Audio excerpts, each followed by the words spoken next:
pertanian organik itu Gimana itu? Itu pertanian yang dia menggunakan bahan-bahan yang dari alam dan menghindari penggunaan bahan kimia. Penggunaan bahan kimia sintetis maksudnya. Jadi di situ tuh mengutamakan antara keseimbangan alam.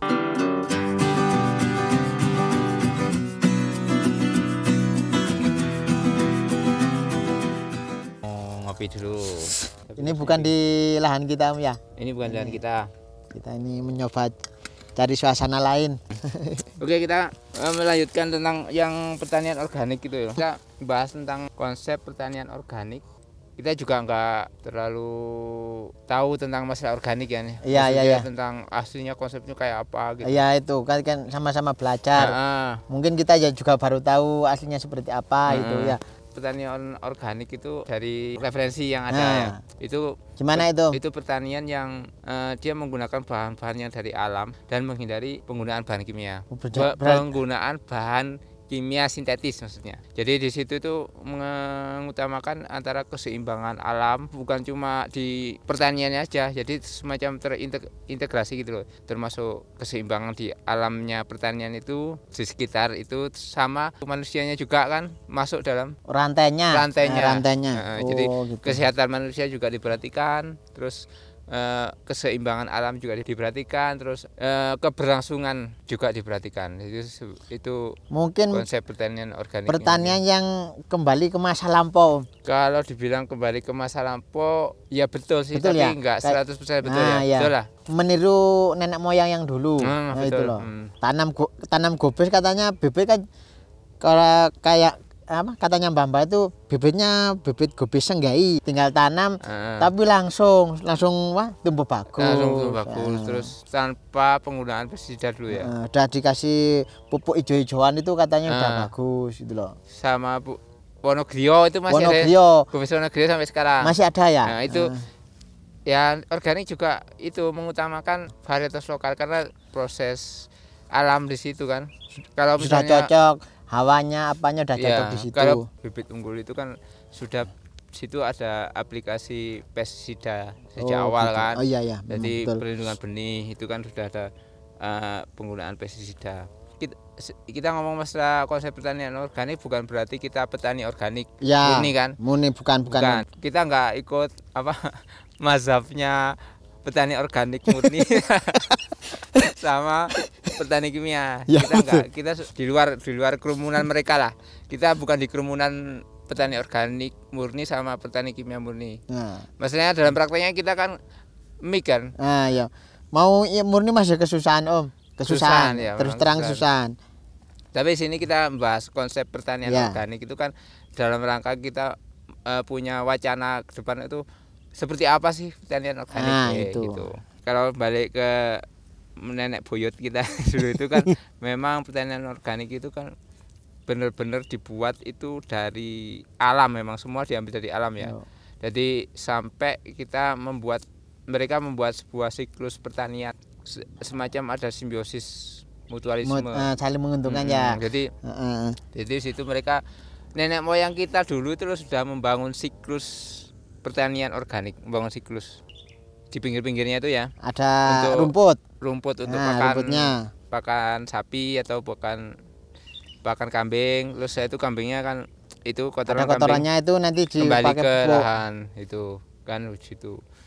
Cuma dengan berjalannya waktu sampai zamannya itu ya intensifikasi pertanian itu mulai ditinggalkan. Jadi mereka banyak yang beralih ke pupuk kimia karena dengan alasan peningkatan hasil ya. Itu lahan garapannya semakin banyak, itu mungkin pengaruh juga lahan garapannya semakin banyak, terus intensifikasi kita akan memaksimalkan hasil dari lahan suatu lahan kan. Dan itu mungkin awal bagus, cuma pada akhirnya dengan berjalannya waktu ternyata ada kendala di keseimbangan alam terganggu. Tanahnya mulai rusak. Kayak sekarang kan kelihatan Om ya. Kelihatan mulai rusak. Terus dulu itu kayak saya masih kecil dulu itu pelaronan istilahnya, laron itu. Ya itu laron sekarang sudah enggak ada. Nah, laron itu enggak ada dulu, tiap hari laron itu. Kalau udah musim hujan, laron keluar. Laron keluar sama setelah itu kan jamur. Kita jadi jamur dari laron itu. Sekarang enggak ada. Jamur beli sekarang kita. Jamur beli. Efek dari penggunaan kimia yang berlebihan. Itu. Tapi di sini untungnya kita kan di petani di daerah Tengger sini ya, daerah Tengger Bromo ini kan masih enggak 100% kimia. Ya. Mereka enggak 100% kimia, walaupun penggunaan kimia sudah banyak ya. Ya lumayan berlebihan jadi mereka masih menggunakan pupuk kandang. Pupuk kandang wajib bagi orang sini. Pupuk kandang wajib. Memang untuk penyeimbang pupuk kandang karena memang kebutuhan ya. Kalau enggak ada pupuk kandang sudah enggak ada produksi lagi. Produksinya udah jauh merosot. Nah, gitu. Mungkin teman-teman yang asli petani organik bisa komen di bawah ya, bagaimana Ini Om, saya ada pertanyaan ini. Kadang kan sebagai petani yang baru paham lah masalah pertanian organik. Iya. Kalau pertanian hidroponik apa termasuk itu pertanian organik Om? Oh, hidroponik. Hidroponik itu ada yang organik, ada yang anorganik. Ya, kalau misalnya hidroponik yang memakai pupuk yang abemik gitu ya, abemik ya rata-rata mereka pakai pupuk abemik. Abemik itu kan ya anorganik kan, dicampur sama air terus diputar gitu kan. Nah, ini ada suatu konsep yang pakai organik bisa. Jadi kayak gini, kita ada kolam ikan gitu ya di bawah ya. Kolam ikan, ya kolam ikan apa, lele kayak atau apa ya di bawah itu. Nah, ikan itu kan kita kasih makan terus itu kan ada kotoran ikan. Dan lelek. Nah, ada kotoran ikan. Nah, itu dibuat di atasnya itu kan kayak hidroponik sama pakai paralon itu kan. Oh, jadi pakai paralon. Airnya diputar lagi. Airnya diputar naik ke atas. Airnya itu kan sudah mengandung unsur hara dari anunya ikan tadi, kotoran ikan.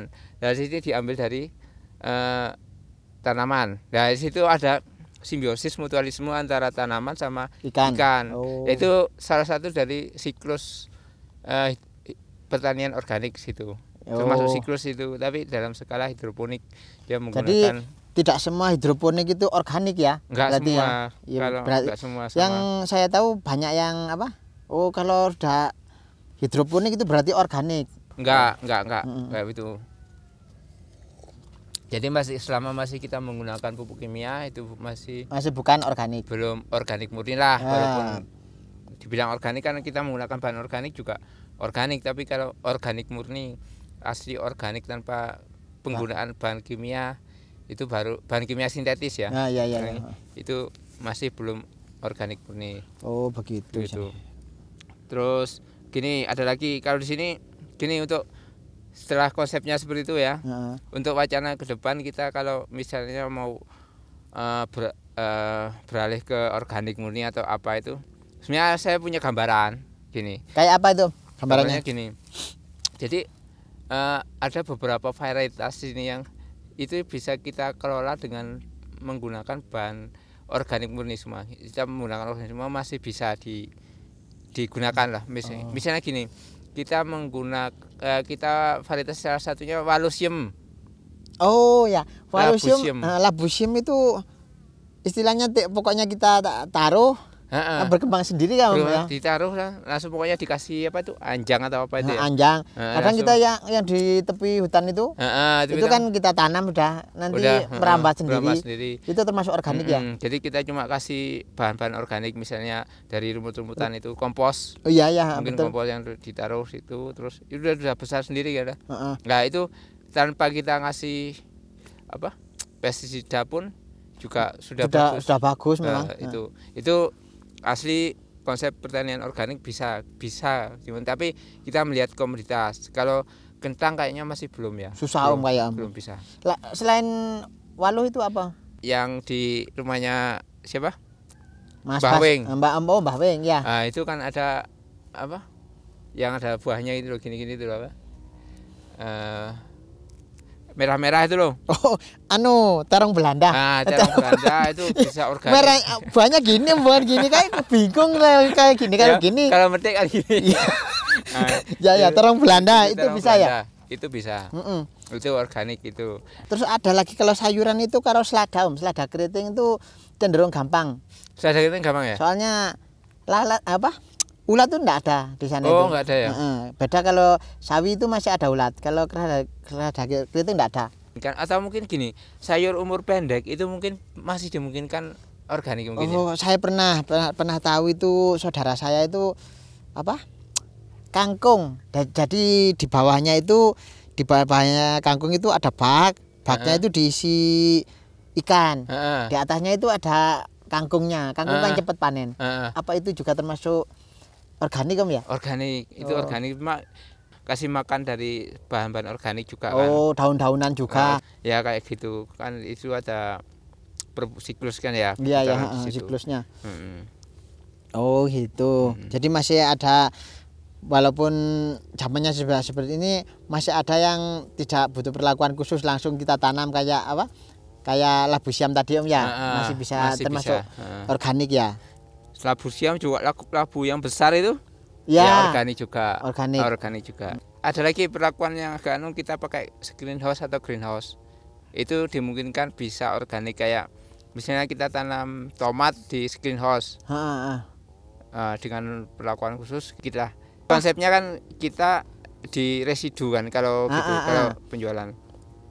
Terus gini, kalau pertanian organik secara umum sampai sekarang ya, ini masih belum ketemu saya kalau potensi hasilnya melebihi dari kimia, itu masih belum Om. Kan. Jadi peluangnya di organik itu kan di situ kita punya harga jual yang tinggi. Kalau udah pasar kan, ada pasarnya, kita jual yang tinggi.